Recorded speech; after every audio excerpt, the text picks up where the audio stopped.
Hey everyone, welcome back to creative ideas with Neha. मैं आपकी दोस्त नेहा सिंह हाजिर हो चुकी हूँ आज की वीडियो लेकर के। आज जो भी टिप्स लेकर के आए हूँ वो काफ़ी यूज़फुल है और आपके डेली टू डेली लाइफ में बहुत काम आने वाले हैं। अगर आपको वीडियो अच्छी लगती है तो लाइक शेयर करिएगा, चैनल पे नया है तो सब्सक्राइब करिएगा, साथ ही साथ बेल आइकन भी प्रेस कर लीजिएगा। तो चलिए वीडियो को स्टार्ट करते हैं और देखते हैं फर्स्ट टिप को। फर्स्ट टिप में मैं यहाँ पर लेकर के आई हूँ, जैसे कि बरसात का सीज़न है और आजकल खूब बारिश हो रही है।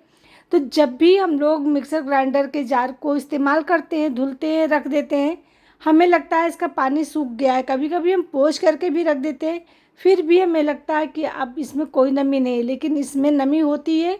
और जब आप इसको नीचे थोड़ी देर के लिए रखते हैं तो देखते हैं इसमें थोड़ा थोड़ा पानी टपकता है। तो इसलिए इसमें जंग भी लग जाता है, इसकी ब्लेड जो है ख़राब भी हो जाती है। तो ये छोटी सी टिप अपनाइए जब भी आप अपने गैस चूल्हे को ऑन रखे हुए हैं, जैसे कि आपने रोटी बनाई है, खाना बनाया, चाय बनाया है और आपका जो जार है वो गीला है, तो आप बस कुछ देर के लिए इसको रख दीजिए, गैस को ऑफ कर दीजिए और उसके बाद में देखिए इसका सारा पानी सूख जाएगा और वो भी मुश्किल से आपको लगेंगे 20 से 40 सेकेंड। तो कैसी लगी टिप बताइएगा ज़रूर। अगर आपको पसंद आई हो तो लाइक शेयर करिएगा। तो यहाँ पर आप देख सकते हैं अच्छी तरीके से सूख गया है, बस आपको इस तरीके से छोड़ देना है थोड़ी देर के लिए। इससे आपका जार एकदम से सूख जाएगा, इसमें जंग भी नहीं लगेगा और ये बहुत अच्छी तरीके से काम करेगा। चलिए बढ़ते हैं नेक्स्ट की तरफ। तो अभी राखी गई है और हमारे सभी के घर में ढेर सारी राखियाँ रखी हुई हैं। अब हम क्या करते हैं, इसको थोड़े दिन तो रखे रहते हैं, उसके बाद में इसको उठा करके फेंक देते हैं। तो क्यों ना, इसमें कुछ तो भगवान जी बने होते हैं, किसी में कुछ बने होते हैं, तो इनका रीयूज कर लिया जाए। रीयूज भी कैसा करना है, जो आपके डेली काम आए ऐसी चीज़ों में आपको रीयूज करना। देख सकते हैं कितनी सुंदर सुंदर राखियाँ हैं, कितनी प्यारी लग रही हैं। अब अगर इनको हम फेंक देते हैं तो हमारा पैसा बर्बाद हो जाएगा। तो चलिए पैसे का भी इस्तेमाल कर लेते हैं। और यहाँ पर मैं किस किस चीज़ में इसका इस्तेमाल करने वाली हूँ, जैसे कि हमारे रबर बैंड है। अब हम लोग प्लेन रबर बैंड लेकर के आते हैं ना, तो इतने महंगे भी नहीं मिलते हैं और उतने अच्छे भी नहीं लगते हैं। तो जैसे प्लेन रबर बैंड लाए या प्लेन क्लचर लाए या इस तरीके की जो बच्चों के टिकटॉक वाली क्लिप होती हैं, ये हैं। अब इनको प्लेन आप लेकर के आते हो और इनको थोड़ा सा फैंसी बनाना है, तो बस इस तरीके से आप फटाफट से, जैसे देखिए मैंने यहाँ पर ये क्लचर उठाया है और इस क्लचर पर देखिए मैं ये बढ़िया सा डिज़ाइन वाला ये लगा दे रही हूँ। देखिए कितना सुंदर लगने लगा। बिल्कुल सिंपल सा था हमारा क्लेचर और अभी ये कितना सुंदर लगने लगा है। जब आप इसको लगाएंगे तो ये काफ़ी अलग लुक देगा।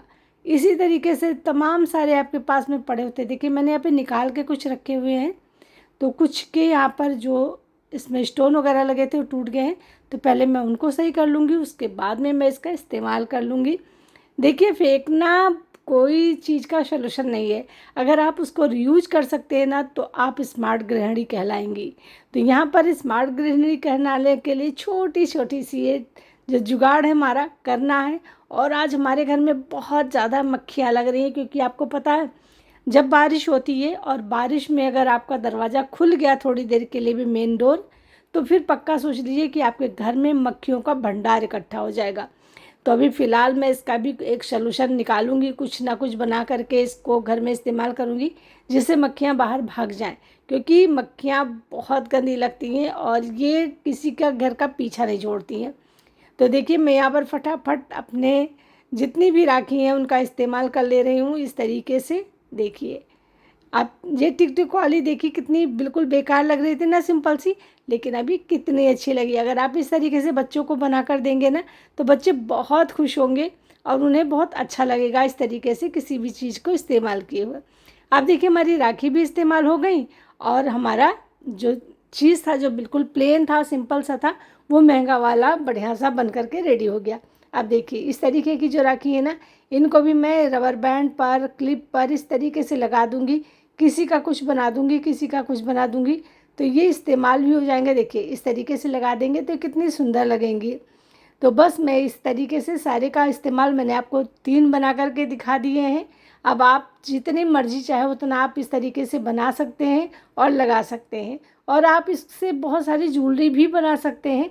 तो मैं किसी वीडियो में आपको ज्वेलरी भी बनाना बताऊंगी। अब चलिए बढ़ते हैं नेक्स्ट की तरफ। तो नेक्स्ट टिप हमारा है लहसुन को लेकर के। देखिए इतना सारा लहसुन सिर्फ हमें यूज करना है। अब इसको हम ना तो ग्राइंड कर सकते हैं, ना हम इसको खलबट्टे में कूट सकते हैं। खलबट्टे में कूटेंगे तब खलबट्टा भी गंदा होगा। तो यहाँ पर लेना है एक थोड़ा सा एक मतलब यहाँ पर मैंने ले लिया है, इसको क्या बोलते हैं, पॉलीथीन, और ग्रेटर पर कुछ इस तरीके से चढ़ा दिया है। अब देखिए इसमें हमें थोड़ा सा लहसुन, 2 लहसुन की ज़रूरत है, तो 2 लहसुन भी ग्रेट हो जाएगा। ना यहाँ पर आपका ग्रेटर ख़राब होगा और ना आपको, जैसे कि थोड़ी सी चीज़ को अगर आप करते हैं ना तो वो उसी चीज़ में फंसी रह जाती है और आपका काम भी नहीं होता, मतलब आपको ज़्यादा चीज़ें इस्तेमाल करनी पड़ती है। तो देखिए मैंने यहाँ पर 2 लहसुन किया है और दोनों लहसुन के लिए कितना ज़्यादा सा निकल आया है, और इससे हमारा देखिए ग्रेटर भी बिल्कुल साफ़ सुथरा रहेगा। तो बस अब देखिए मैंने 2 का ज़रूरत था तो 2 यहाँ पर निकाल लिया। अब हमारी काम भी हो गया और हमारी चीज़ गंदी भी नहीं हुई। तो है ना कमाल वाला आइडिया, कैसा लगा बताइएगा ज़रूर। देखिए बस पॉलीथीन को निकाल लीजिए, ग्रेटर को उठा करके रख दीजिए। चलिए बढ़ते हैं नेक्स्ट की तरफ। तो बच्चे ना अक्सर कभी कभी ऐसी जिद कर देते हैं जिसे हमें पूरा करना नामुमकिन होता है। जैसे कि अब ये क्लिप है, बच्चा चाहता है कि जो क्लिप मैं लगाऊं अपने ड्रेस की मैचिंग का लगाऊं। अब ये तो नामुमकिन हो जाता है कभी कभी ना, तो बस आपको यहाँ पर लेना है नेल पेंट। अब जिस कलर का बच्चे ने ड्रेस पहना है उस कलर का नेल पेंट ले लीजिए और कुछ इस तरीके से आप उसकी क्लिप पर लगा दीजिए। अब बिल्कुल उसकी मैचिंग का तैयार हो गया और आपको यहाँ पर पैसे भी खर्च करने नहीं पड़े। तो बस यहाँ पर पहले मैंने देखिए एक कोट लगाया है, इसको सूखने दूंगी, फिर मैं इस पर दूसरा कोट लगा दूंगी। तो बिल्कुल सेम बेबी पिंक ये रेडी हो जाएगा। और इसी तरीके से कोई भी कलर है, आप कोई भी कलर बना सकते हो यहाँ पर, और बहुत ईजिली ये बन भी जाएगा, लग भी जाएगा और ख़राब भी नहीं होगा। तो यहाँ पर देख सकते हैं कितनी बढ़िया तरीके से मैचिंग क्लिप बन करके रेडी हो गई। कैसी लगी ये जुगाड़ बताइएगा ज़रूर, पसंद आए तो फ्रेंड फैमिली के साथ में शेयर करिएगा। चलिए बढ़ते हैं नेक्स्ट की तरफ। तो जो हमारा ये वाला ग्रेटर होता है ना, ये अक्सर इसमें धार चली जाती है क्योंकि हम लोग इसका इस्तेमाल कभी लौकी कभी गाजर कुछ करने में करते हैं। तो इसको धार देने के लिए आपको लेना है एक टूटा फूटा कोई भी जो पुराना आपके पास में कप है उसको, और इस तरीके से रब करना, जैसे हम कद्दूकस करते हैं ना बिल्कुल वैसे ही रब करना है। अब ये जो नीचे धार होती है ना थोड़ी सी खुरदुरी होती है, तो उसकी वजह से जब आप रब करोगे इस पर तो यहाँ पे धार बन जाएगी और बहुत अच्छी, देखिए यहाँ फ्री की धार बन गई, आपको एक पैसा खर्च भी नहीं हुआ आपका, और यहाँ आपका ग्रेटर में बहुत ही बढ़िया सी बहुत ज़्यादा बढ़िया धार बन जाती है। अगर आपने इस टिप को ट्राई नहीं किया है तो इसको ट्राई करके आप ज़रूर देखिएगा, कमाल का आइडिया है, मुझे तो बहुत ही पर्सनली पसंद है। आप भी ट्राई करेंगे तो आपकी भी फेवरेट बन जाएगी। चलिए बढ़ते हैं नेक्स्ट की तरफ। तो बरसात के दिनों में सबसे प्रॉब्लम जो आती है वो माचिस पर आती है। माचिस को घंटों आप रगड़ते हैं तब जा कर के कहीं जलती है, क्योंकि माचिस काम ही नहीं करती। देखिए तो इस तरीके की प्रॉब्लम हम लोगों के साथ में अक्सर होती है। अगर आपकी भी माचिस में ये प्रॉब्लम हो गई है ना, चाहे वो ऊपर सील गया हो चाहे अंदर की माचिस की तीलियाँ सील गई हो, तो यहाँ पर आपको लेना है टेल्कम पाउडर। जो भी टेल्कम पाउडर आपके पास एक्सपायरी या जो भी पड़ी है उसको ले लीजिए और बस इस तरीके से इस पर डाल दीजिए। थोड़ा सा ज़्यादा सा डालना है, डिब्बी को बंद करिए, हिलाइए अच्छी तरीके से और उसके बाद में इसका इस्तेमाल आप करिए। देख सकते हैं मैं आपको तीलियाँ भी निकाल करके, और ऊपर देखिए हल्का सा सील गया तो मैं ऊपर भी यहाँ पर पाउडर लगा देती हूँ। देखिए इस तरीके से यहाँ पर रब कर देना है। चलिए अब जला के दिखाते हैं। एक बार में ही देखिए आपकी तीली जल गई। तो बहुत ही कमाल की टिप है ये, इसको एक बार ट्राई करिएगा, पसंद आए तो फ्रेंड फैमिली के साथ में शेयर करिएगा। चलिए बढ़ते हैं नेक्स्ट टिप की तरफ। अच्छा, हम सभी के घर में ना इस तरीके के डिब्बे के ढक्कन जो होते हैं ना अक्सर पड़े होते हैं, क्योंकि जब भी हम लोग फूड मंगाते हैं, मतलब खाना मंगाते हैं बाहर से या कुछ भी खाने के लिए मंगाते हैं, तो वो अक्सर इस तरीके के कंटेनर में आते हैं।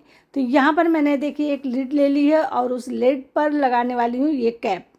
अब ये जो हमारा टूथपेस्ट होता है उसकी कैप है, आप यहाँ पर क्रीम का कैप इस्तेमाल कर सकते हैं, पानी की बोतल का ढक्कन इस्तेमाल कर सकते हैं और कुछ इस तरीके से एक सुंदर सी कैप बना सकते हैं। अब जैसे कि आपको फ्रूट ढकना है या इस तरीके की तमाम सारी चीज़ें होती हैं जिस पर कोई ढक्कन नहीं होता है, तो आप इसको इस तरीके से ढक कर के टेबल पर रख सकते हैं। जब जिसको खाना होगा तो ओपन करेगा, खाएगा। पहली बात तो देखने में अच्छा लग रहा है, दूसरी बात है ये ट्रांसपेरेंट है तो दिखाई पड़ता है कि इसके नीचे क्या रखा हुआ है। तो बहुत ही कमाल की है। और इसको आप गर्म चीज़ पर भी ढक सकते हो, क्योंकि ये फ्रूट मतलब फूड के लिए होता है, तो यहाँ पर आप उसका भी इस्तेमाल कर सकते हो। तो मुझे ये पर्सनली बहुत पसंद आता है। मैं इस तरीके के तमाम सारे जो ढक्कन है बना करके रख लेती हूँ चीज़ों को ढकने के लिए। उम्मीद करते हैं आज के बाद में आप भी नहीं फेंकोगे और इस तरीके से इस्तेमाल करोगे। चलिए बढ़ते हैं नेक्स्ट की तरफ। तो यहाँ पर अनार को अक्सर हम लोग कट करते हैं तो कुछ इस तरीके से कट करते हैं, लेकिन अनार कट करने का सही तरीका है, आप इसको इस तरीके से रखिए और बेड़ा बेड़ा कट कर दीजिए। अब इसे आप देखोगे यहाँ पर हल्का सा चाहे कट लगाइए या आप ना भी लगाएं तब भी चलेगा। बस आपको इस तरीके से हल्का सा प्रेस करना है।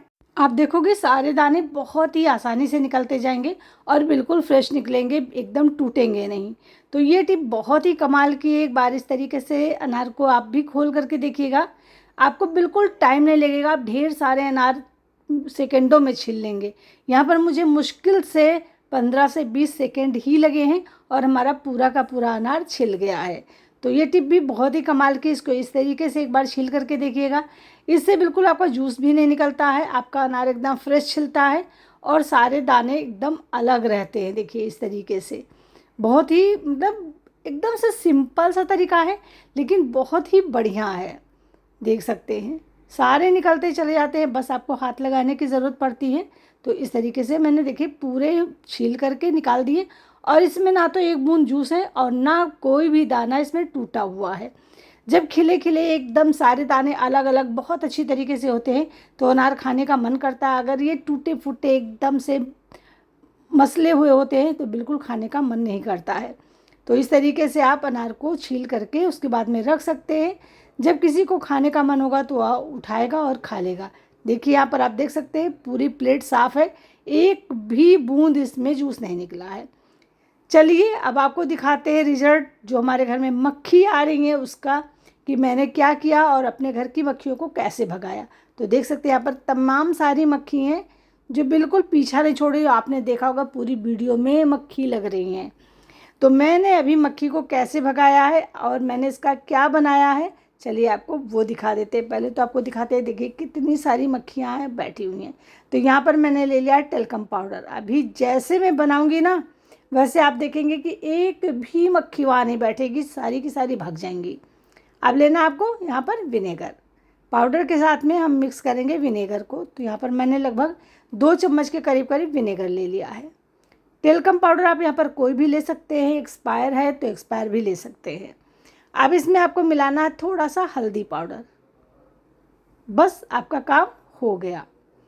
चलिए अब 2 बूंद यहाँ पर हम डिटॉल डाल देंगे बस, क्योंकि हमें यहाँ पर एक खुशबू भी चाहिए और अगर किसी भी तरीके का कोई बैक्टीरिया इन्होंने छोड़ा है तो उसको भी ख़त्म करना है। पानी मिलाना है इस तरीके से और मैं यहाँ पर इतने में ही आपको अभी क्लीन करके दिखाऊंगी। अभी आप देख सकते हो ना किस तरीके से मक्खियाँ बैठी हुई हैं और कितनी ज़्यादा मक्खियाँ हैं। चलिए इसको मिक्स कर दिया अच्छी तरीके से और उसके बाद में अब हम एक कोई भी कपड़ा लेंगे। तो यहाँ पर मैंने एक सॉक्स ले लिया है और इसको डिप कर दिया है, इस तरीके से डिप करके निचोड़ देंगे। चलिए अब हम यहाँ पर लगाते हैं पोछा। इसी तरीके से आप फर्श पर भी लगा सकते हैं और उसके बाद में अगर आपको लगे कि वाकई में ये बहुत अच्छा वर्क किया तो मुझे कमेंट करके ज़रूर बताइएगा, क्योंकि हम सभी लोग परेशान हैं मक्खियों से। कितना भी आप साफ़ रखिए घर को, कितना भी अच्छे तरीके से आप हर चीज़ को ऑर्गेनाइज करके रखिए, लेकिन जैसे ही बारिश शुरू होती है अगर डोर खुल गया मेन डोर तो मक्खियाँ आपके घर में ऐसे भर जाती हैं जैसे लगता है कि ये उन्हीं का बसेरा है। तो देखिए अभी कितनी ज़्यादा मक्खियाँ लग रही थी और अब देख सकते हैं आप एक भी मक्खी नहीं बैठ रही है। तो बस मैं यही सोल्यूशन बनाऊंगी अभी और अपने पूरे घर में लगाऊंगी। तो ये बहुत ही कमाल की टिप है। अगर कोई मक्खी यहाँ पर बैठने आएगी भी ना तो बैठेगी नहीं, उड़ करके भाग जाएगी। तो ये मेरा बहुत ही बढ़िया सा सोल्यूशन बनता है। मैं जब भी बहुत ज़्यादा मक्खियाँ आती हैं बारिश के टाइम में तो यही टिप अपनाती हूँ। इससे हमारे घर एकदम से साफ़ सुथरा हो जाता है, मक्खियों से छुटकारा मिल जाता है। तो फ्रेंड्स कैसी लगी आज की वीडियो आपको ज़रूर कमेंट करके बताइएगा। आपको कौन सी टिप आपके लिए बहुत ही यूज़फुल लगी ये भी बताइएगा। तो चलिए मिलते हैं कल फिर नेक्स्ट वीडियो में नेक्स्ट टॉपिक के साथ में। तब तक के लिए bye bye friends, take care, thanks for watching.